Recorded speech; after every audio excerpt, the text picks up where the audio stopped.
husband and wife, partners in life, family and business. Through the ups and downs we've overcome, God as a witness. From the household of faith to real estate to what's happening now.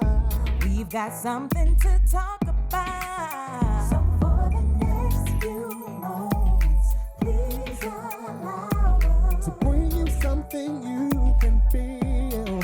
It's time for the real talk about real life, nothing but real.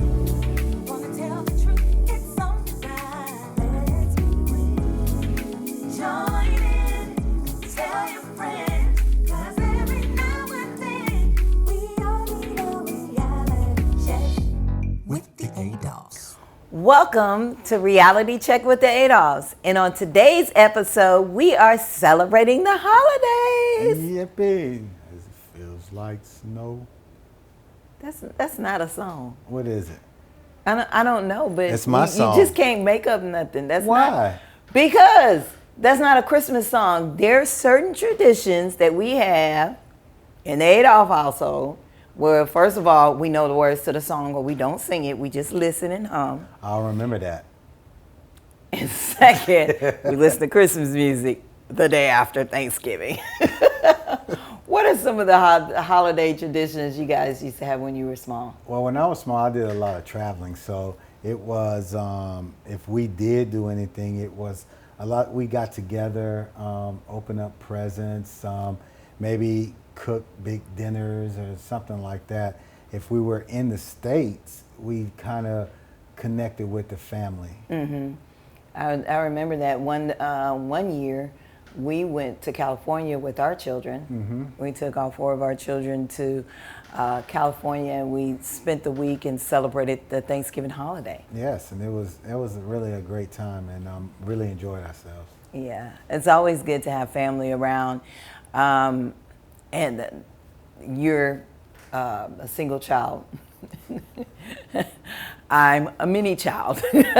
I am the second oldest of my father's 5 children, and he was raised in a family where there was a lot of siblings, and my mom had a lot of siblings. So throughout my growing up years back in Michigan, holidays were big gatherings. Mm-hmm. Everybody was always together.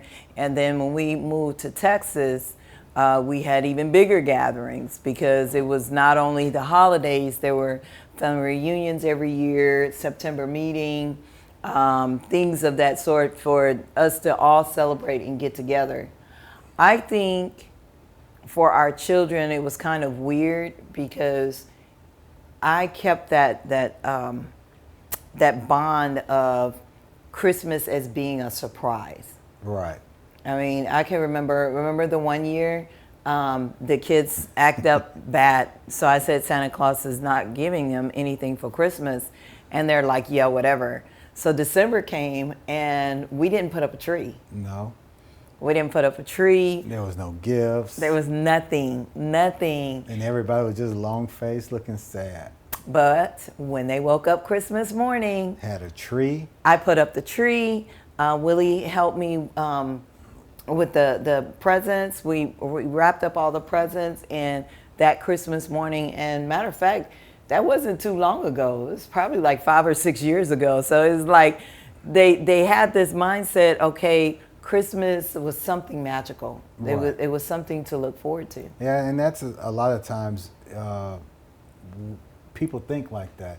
You know, that's the times when family gets together, they have family gatherings, and it's sad to say that that's the only time a lot of people do get together at holidays rather than making a special effort to go during other times. But with the Christmas and things like that, it's very, it's very emotional too, because, for me, I lost my dad and he did a lot of stuff for me. Yeah. Yeah, he was a good man. I heard he was a good man. Yeah, but for our kids, we always try to do our best, and there's no handbook on a perfect parent. Yeah. So we always did what we felt or the way that we was raised. There was times where, I woke up, there was only 1 or 2 presents because that's the only thing that we could get. So we try our best to definitely, do more than what was done. And that's how a lot of parents these days do, or try to do more. And sometimes it works out, sometimes it don't.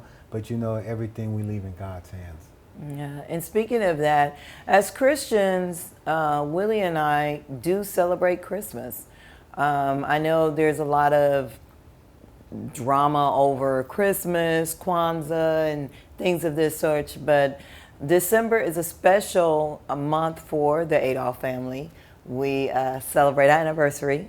Willie and I got married December 31st, 1999. We party like it's 1999. So we actually celebrate the whole month of December. And with regards with our children, we tend to overextend with them, and also spreading the word of God.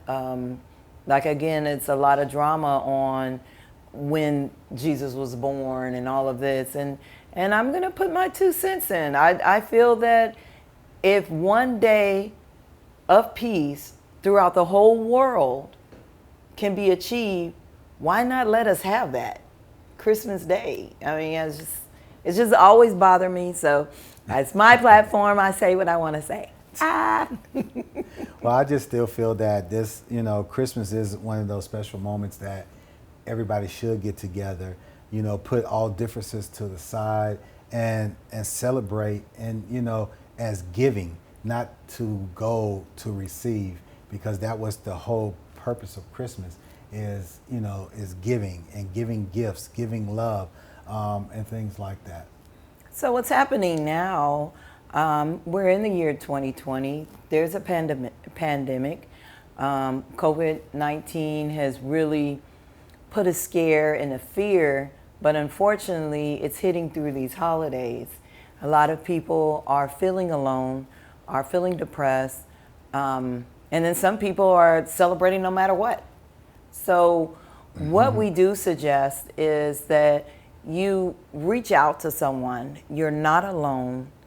There are centers that can help you. There's online professionals that can help you during this time, and especially during the holidays. As Willie said before, even before COVID, people were depressed during this time. So right. I can imagine now that it's like times 10. Yeah, definitely. So just know you're never alone in these things, in these times.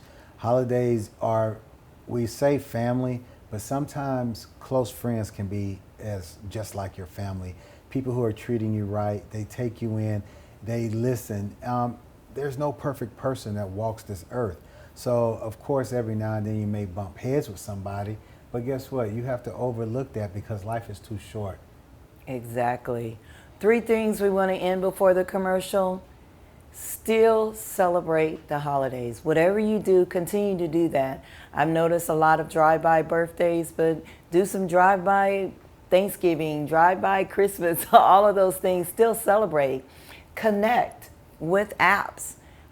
They have the Facebook Messenger, the FaceTime, all of those things you can still connect with.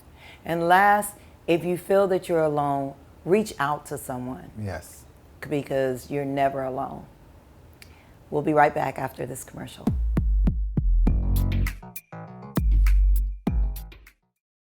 Hi, this is Willie Adolphs of the Adolphs Group at Equity House Properties. I'm here today to talk to you about home purchasing. A lot of times people want to know, where do we start? When do we start? How much do we need to save? What does our credit score need to be like? Can I really move in now? And the answer is yes. The thing is that you want to get pre-approved first before you even go house shopping, because what you wouldn't want to happen is that you find the perfect home, but the bank won't qualify you for your mortgage. So always get pre-approved first. So find a good lender, which we have a lot of resources for you on that. Second, you want to make sure that anything that's on your credit, if it's something that you can work with, let's work with it, because everything on your credit, it depends on what it is for each mortgage company. And third, once you get that pre-approval, now it's time to go house shopping. Now, Willie, what about the money, the down payment and things like that?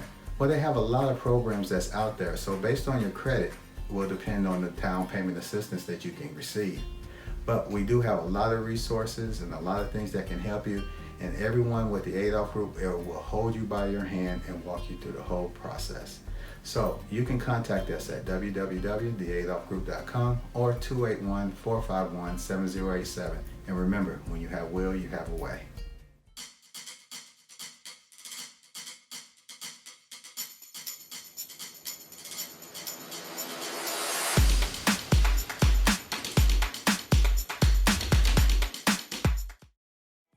Cause every now and then we all need a reality check with the Adolphs. Welcome back to Reality Check with the Adolphs. And on this special holiday episode, we wanted to talk about our anniversary. Willie and I have been married. It will be 21 years, December 31st, 2020. 21 years. So the funny thing about us, when I was working and Willie and I was in the real job field, and I was a hotel manager, and each year I felt that I needed to rejuvenate. So as being the hotel manager, I was given 1 week vacation. My 1 week was always that last week after Christmas. I would let my assistant manager have the week of Christmas. The reason behind that is because I felt I needed to rejuvenate. I needed to prepare for the next year. In 1999, I was pregnant. And this time, I was freaking out. It was the year 1999, and back then, we just thought the whole world was going to crash. Remember that? Yes, Y2K. Yes, they was like, oh my goodness. They was like, the whole world is going to crash. So I kind of took in like some scary thoughts, if I'm going to be real. And my husband was at work and I was off. And I called him that Monday and I said, I want to get married. Okay. And that's exactly what he said. No questions, why, and anything. And mind you, I was, 6 months? 6 months pregnant. And I was like, I want to get married. I don't want to go into the year 2000, all of the lights go out, all of the computers crash, and I not be married. I've invested too much in this relationship for it all to disappear. What was on your mind when you got that phone call? Well, when I got the phone call, I said, okay, somebody's been talking to her. You know, our friend. The crazy stuff in my So, head. you know, then you get to thinking around that time, you know, they said the computers are going to crash, everything was going to shut down, and it was going to be almost like back at caveman days. Mm-hmm. So, you know, thinking about it, you know, it's just not the point of the time that you've put into it, but it was a lot of time I believe that we both put into it. You know, I just was like, okay, she says this, let me hear her out. She said, let's do it. And I'm like, okay, well, yeah, let's do it. Well, what do we need to do? Yeah. And So he told me, he said, find out what you need to do and get back with me. So at that point, I knew he wasn't taking me serious. I placed a bunch of phone calls. I found a place. I found out that we had to go to the courthouse. And I found out, you know, kind of planned it within a week. I knew that I wanted to get married that Friday. and when she said Friday, I was like, okay, well, we got to get a marriage license. I know it takes 3 days, so that means we got to have everything done by Tuesday, Wednesday. I get off at 5. The place closed at 5. I got an answer to that. The main thing that we're going to do is when you take your lunch break, I found a courthouse that's not too far from your job. And we met there. I drove all the way by his job, and we met at that courthouse to get that marriage license. Yes. So that was going to be check. The next thing I did was I wanted in a church, and at that time in our lives, we really weren't church-going people. Right. So in Houston, there's the little white wedding chapel that's going towards Galveston off of 45 South Freeway. Mm-hmm. And I called there and made an arrangement there for getting married that Friday, which happened to be December 31st. Yes. And I was like, you know what December 31st is, right? She was like, yeah, that's the day we're getting married. Yes. So we definitely, we thought about it, talked about it, and I was like, sure, okay, let's do it. All right. So got the place, got him to agree, got the marriage license. Next thing was the rings. So when he got off of work that day, after we got the marriage license, because we had to make sure that we had all the paperwork together. That Tuesday afternoon, when he got off of work, we went to the pawn shop. Yeah, because honestly, my credit at that time wasn't going to get it. And we just didn't have the money saved for something like that. Because we thought about it, we talked about it, I think a couple of times, but it was more of a long-term deal. Yeah, I wanted a big wedding. Right. And you still going to get it. Promises, promises. Okay, or not. Again, we need to make it happen like I did the first one. Hey, but the thing is that, you know, there's a lot of people out there that feels like they have to have this big, enormous wedding to make things last. But when you got two people that's willing to fight to the end, that's what really makes it last. Basically, you just know that you want to spend your life with that person. Yeah, because I felt my ribs sore because that's where you came from.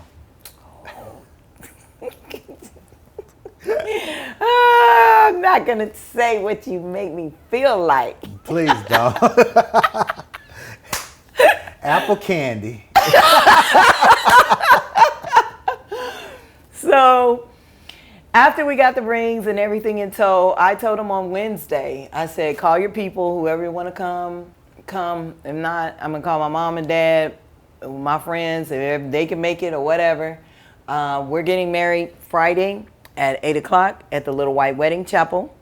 Couple of blocks up, there was Papa's Seafood House. Okay. And I said, we're going to meet there. Everybody has to pay for their own food. And we have to be home by 11 o'clock because I got to be at work that Sunday. And plus everything is going to shut down. Yes. Because again, Y2K. So we get there, you know, we got to the chapel. My best man, my ace, my number one dude, next thing you know, he didn't believe that it was happening. So when it was time, he wasn't there. Mm-hmm. So that kind of, you know, I had a feeling, I was like, oh man, this is crazy. So her cousin actually stepped in for us and actually became the best man for the wedding. And it was, you know, it was a remarkable and memorable thing. I remember it as if it was yesterday. I can't remember nothing. I ain't gonna lie. I just remember crying, barely making it. Did I even say I do? You had to say I do, because as you was crying and sniffling and snotting, I said, if you don't say I do, it won't happen. And then she took that deep breath, snot flew up. I do. And bam, we became Mr. and Mrs. Adolphs. Guys, when we get back from the commercial break, we're going to give you some creative date night tips. And also, going to do a surprise couples quiz. And there's also another surprise. Stay tuned.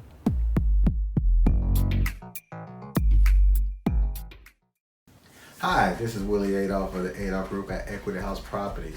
I'm here today to talk to you about home purchasing. You know, a lot of times people want to know, where do we start? When do we start? How much do we need to save? What does our credit score need to be like? Can I really move in now? And the answer is yes. The thing is that you want to get pre-approved first before you even go house shopping, because what you wouldn't want to happen is that you find the perfect home, but the bank won't qualify you for your mortgage. So always get pre-approved first. So find a good lender, which we have a lot of resources for you on that. Second, you want to make sure that anything that's on your credit, if it's something that you can work with, let's work with it, because everything on your credit, you know, it depends on what it is for each mortgage company. And third, once you get that pre-approval, now it's time to go house shopping. Now, Willie, what about the money, the down payment and things like that? Well, they have a lot of programs that's out there. So based on your credit will depend on the down payment assistance that you can receive. But we do have a lot of resources and a lot of things that can help you. And everyone with the Adolphs Group will hold you by your hand and walk you through the whole process. So you can contact us at www.theadolphgroup.com or 281-451-7087. And remember, when you have will, you have a way. It's on design. Let's be real. Join in.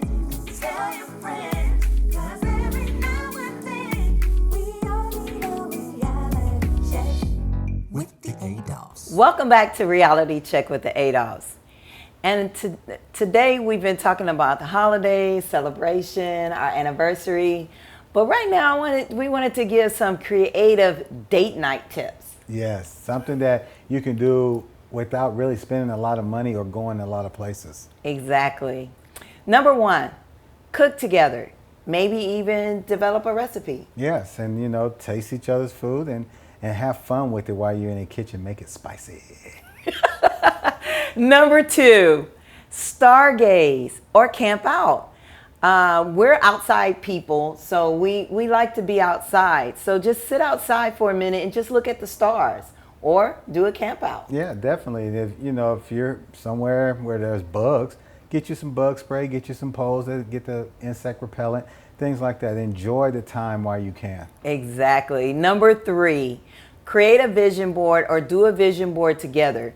People have in their mind that they have to go to a vision board party, when actually all you have to do is know what you want, cut out the pictures, or what Willie and I have done in recent times, we've printed out colored pictures and made our own boards. Yes, and the thing that we've done is the things that we want to do together as well. Of course, we're going to have our own separate goals, but as a couple, you want to do a vision board together to make it manifest and come to truth.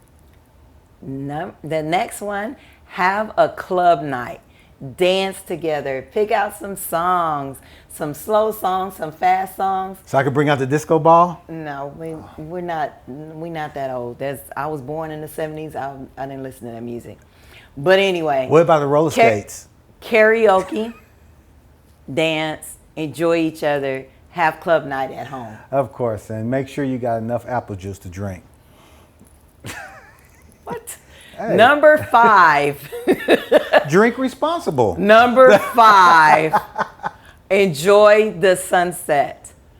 We always focus on date nights when sometimes it's good to have a date morning. Wake up together, meditate, pray, and watch the sunrise. And that's something. Get you some coffee, tea, or whatever your beverage is for the morning time. Sit out and watch the sun rise. Look at everything that's coming. And then at the end of the day, watch it set and talk about how your day was.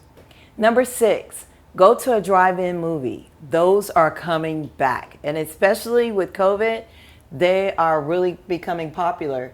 But go to a drive-in movie. And if you can't, take you a big screen outside, sit in a lawn chair, and there's your walk-in movie. Number 7, read together. My husband and I, we always joke that we're yin and yang. He's the math, numbers, money. I read. I watch it. I read through the contracts, but I also like to read and write. So I read to him at nighttime, and we share a lot of books on self-improvement together. Yes, and sometimes, it's just the point of getting that fed to you can help you grow your inner spirit. Number 8, do your own painting with a twist. Just buy some paint. Get your wine, get your snacks or whatever, and find this one picture and see how each of you do a vision of it. And try your best, because think about it. Every picture is not going to be perfect, so it's not picture perfect. Oh my God, Willie. Number 9, plan your dream trip. We have the vision board, but you always want to have this special trip. Going to the water where there's just blue. You can see your feet and stuff. Right. Instead of where we live. And then, in doing that, then budget. Plan for it, but make sure you budget for it as well. Number 10, create a different room in your house. Make a restaurant style, or sleep in another room. Make sure that you're at a hotel. Or make it an escape room. The last thing you want to do is recreate your first date. That would be an awesome date night. It would be. So guys, now we're going to do a couples quiz. In celebration of our anniversary month, we want to see how well do we know each other. So now, Who said I love you first? Who is grumpy in the morning? Who is most stubborn? Who is the bigger baby when sick? Who is more friendly? Who stays in the bathroom the longest? Who is the biggest shopper? Who spends the most money? Who takes the most pictures? Who has the most apps on the phone? Who is on their phone the most? Who is on social media the most? Who is the most organized? Who cleans the most? Who has the biggest imagination? Who reads more? Who always gets the last word? Who thinks they're always right? Who is the homebody? Who is the social butterfly? Who is the most romantic? Who apologizes first? Who is more patient? Who is the funniest? Who fights the most? Who drives better? Who gets lost the most? Who's the handyman? And who's the better cook? Here it is, Willie. Hey, I got one more question I want to ask while we're sitting here blindfold. Who gets the same present every year? me. Hey, take off your blindfold. Merry Christmas. Thank you, baby. You're welcome. So every year, guys, we actually have a tradition here that every year that we give her a special doll to for her. She collects them, and we've been doing it probably since 1995. And every year I go out of my way to go find it and make sure that she gets it. It doesn't matter how many stores I go to. I don't order it online. I physically go get it. So, you know, Merry Christmas, and always know that you're going to always be my holiday Barbie doll. Happy holidays and Happy New Year, guys. Husband and wife, partners in life, family and business. Through the ups and downs, we've overcome. God as a witness. From the household of faith to real estate to what's happening now. We've got something to talk